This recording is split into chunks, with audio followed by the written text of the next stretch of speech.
ՀԿՊ-ի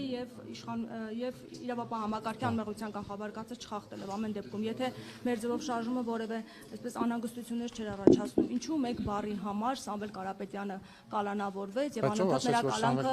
երկարաձգվում է։ Ինչ հանցակազմ կար մեր ձևով բառի մեջ։ Բայց ով ասաց, որ տեսեք, համ ասում եք անմեղության կանխավարկածը չխախտելով, համ ասում եք մեկ բառի համար ձերբակալվեց։ Եթե դուք պնդում եք անում, որ մեկ բառի համար է ձերբակալվել, նշանակում է դուք պնդում եք առնում, որ անմեղ մարդուն իրավապահ համակարգը ձերբակալել է։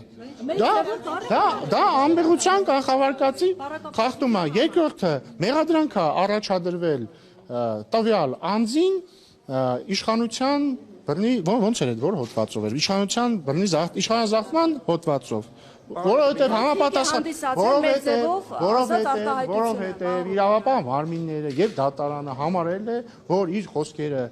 բավարար են կասկած հարուցելու համար, որ մեղադրանքը իրականն է։ Բայց փաստական հիմքեր չի ներկայացվել, միայն ձևով արտահայտություն է։ Ձեր գնահատականն է, դա ձեր լրատվամիջոցի մի վարքյան, դա ձեր գնահատականն է, դա ձեր լրատվամիջոցի գնահատականն է։ Դուք ձեր բոլոր լրատվամիջոցներով կարող եք գնահատել, որ Վարդանիկը սուրբ է, Ռոբերտ Քոչյանը սուրբ է, Սերժ Սարգսյանը սուրբ է եւ